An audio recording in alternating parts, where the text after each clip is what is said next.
Kasaragod ISIS കേസിൽ അന്തിമവാദം പൂർത്തിയായി. അഫ്ഗാനിസ്ഥാനിലെത്തി ഭീകരവാദികൾക്കൊപ്പം ചേർന്ന് കേരളത്തിൽ ചാവേർ ആക്രമണത്തിന് പദ്ധതിയിട്ടെന്നാണ് കേസ് വിധി പറയാനായി ഫെബ്രുവരി 7 മാറ്റി.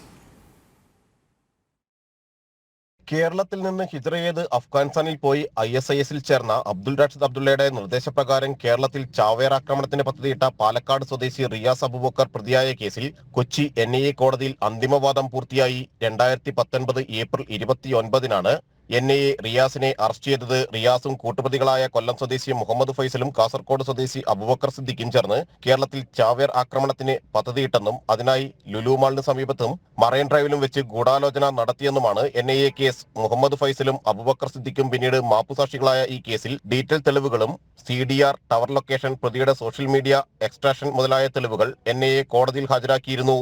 പ്രതിയുടെ ഫോണിൽ നിന്ന് അബ്ദുൾ റാഷിദ് അബ്ദുള്ളയുടെ നിരവധി വോയിസ് ക്ലിപ്പുകളും ISIS ചിത്രങ്ങളും വീഡിയോകളും നിരവധി ISIS ഡോക്യുമെന്റുകളും തെളിവുകളിലേക്ക് ഹാജരാക്കിയിരുന്നു. അന്തിമവാദം പൂർത്തിയാക്കിയ കേസ് വിധി പറയാനായി ഫെബ്രുവരി 7 മാറ്റി. പ്രതിക്ക് വേണ്ടി അഡ്വക്കേറ്റ് BA ആളൂരും NIAക്ക് വേണ്ടി പ്രോസിക്യൂട്ടർ ശ്രീനാഥ് എസും ഹാജരായി. ജനം, കൊച്ചി.